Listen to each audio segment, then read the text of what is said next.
580,000 Americans will sleep unsheltered tonight.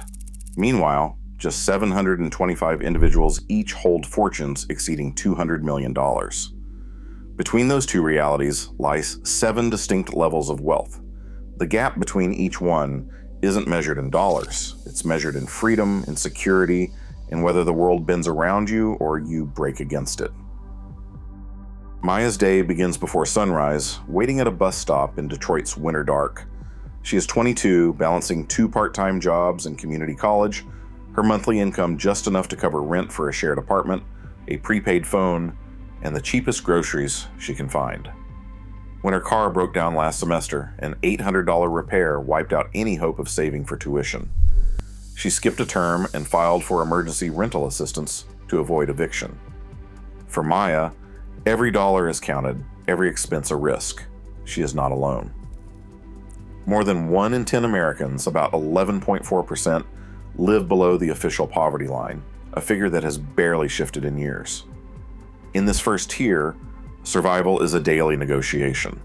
Housing is unstable. 90% of people here rely on shelters, couch surfing, or crowded rentals, with average costs swallowing more than half their income. Over half of low-income families have no liquid savings at all. A single missed paycheck or medical bill can mean losing a bed for the night. Food security is fragile.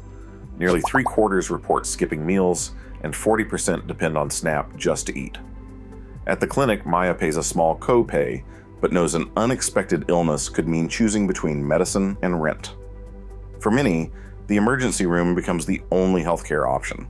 27% of low-income adults use it as their primary care, visiting more than 4 times a year on average. Work, even full-time, offers little escape. 31% of low-wage workers are locked into erratic schedules, never knowing if next week's hours will cover the bills. Each small raise threatens to push them over the eligibility limit for food stamps or Medicaid, creating a cliff where earning a few dollars more can mean losing hundreds in support.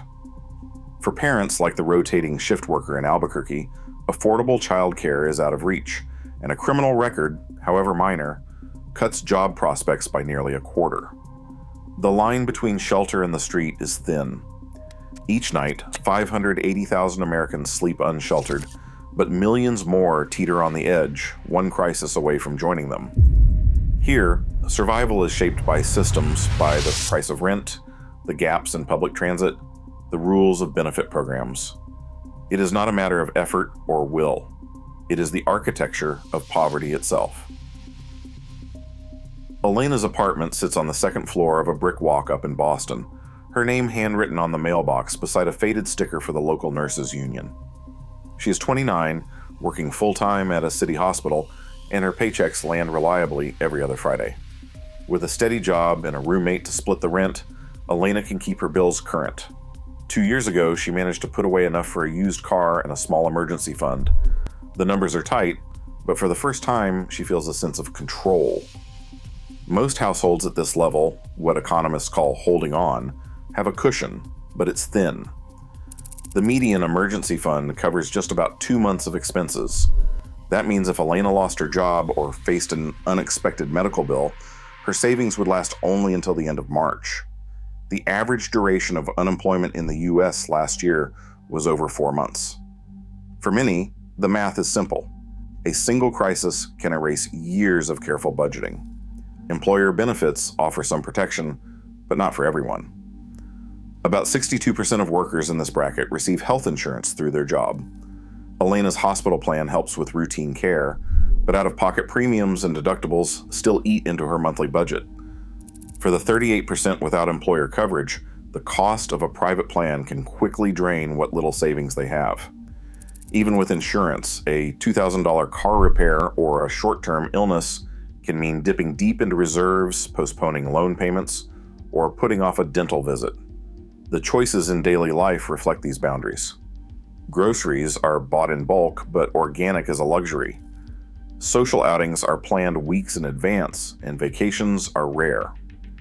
College debt lingers, shaping decisions about further education or moving to a pricier neighborhood. Buying a home is a distant goal.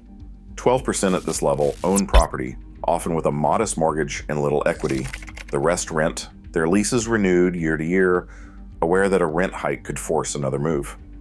Still, there's a sense of progress. Elena can afford the occasional dinner out, a gym membership, and a contribution to her 401k. She is one of the millions in America's broad middle, living with real stability, but always alert to the possibility that the ground beneath her could shift. The buffer is real, but it's measured in weeks, not years. For now, she's holding on. A family sits at their kitchen table in a quiet suburb, running the numbers for the third time this week. They own their home, a modest 3-bedroom with a 30-year mortgage, and keep a careful eye on every bill. With a net worth between $30,000 and $150,000, they have crossed into what economists call the comfort zone, but the sense of security is fragile. Research shows that even here, the psychological effects of scarcity linger. According to a landmark study by Mullainathan and Shafir, a sudden cash windfall of just $250 can boost working memory by nearly half a standard deviation and reduce short-term thinking by 12%. The family knows this feeling. Every financial decision is weighed against the risk of slipping backward. At this level, about 45% of households own their homes, often with significant mortgage debt. The risk is real. Once the loan-to-value ratio creeps above 80%, the chance of default more than doubles, rising from 1.2% to 2.8% in a single year. This is the invisible barrier that holds many back from taking bigger risks. The comfort barrier is not just about dollars in the bank, it is a mindset shaped by years of watching every expense, of knowing how quickly a job loss or medical bill can unravel hard-won gains. Some push through. A composite entrepreneur, recently promoted and now sitting at a net worth of $200,000, sees an opportunity. With home equity as collateral, they qualify for a business loan at 2.3 percentage points below the rate of an unsecured loan. This gap, confirmed by FDIC data, is the lever that can accelerate wealth. For those who can pledge assets, the cost of borrowing drops and the door to investment opens wider. The difference between paying 7.3% and 9.6% in interest is not just a line on a spreadsheet, it is the difference between incremental progress and real growth. But the comfort barrier is stubborn. The memory of scarcity shapes behavior long after the numbers say otherwise.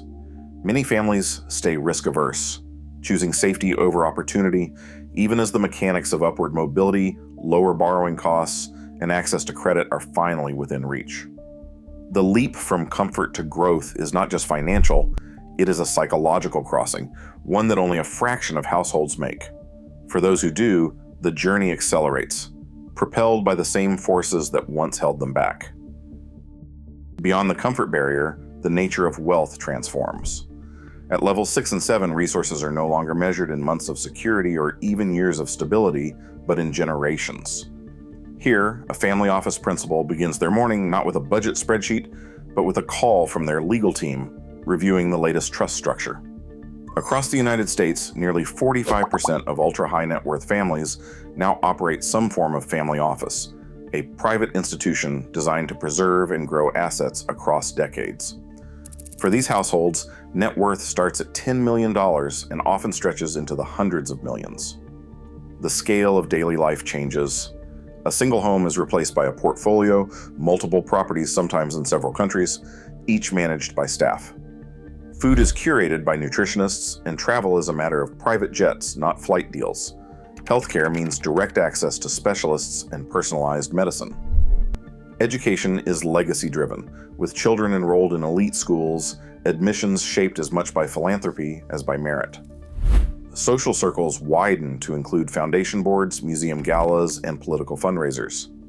Financial behavior becomes institutional, investments are diversified across private equity, hedge funds, and direct stakes in operating companies.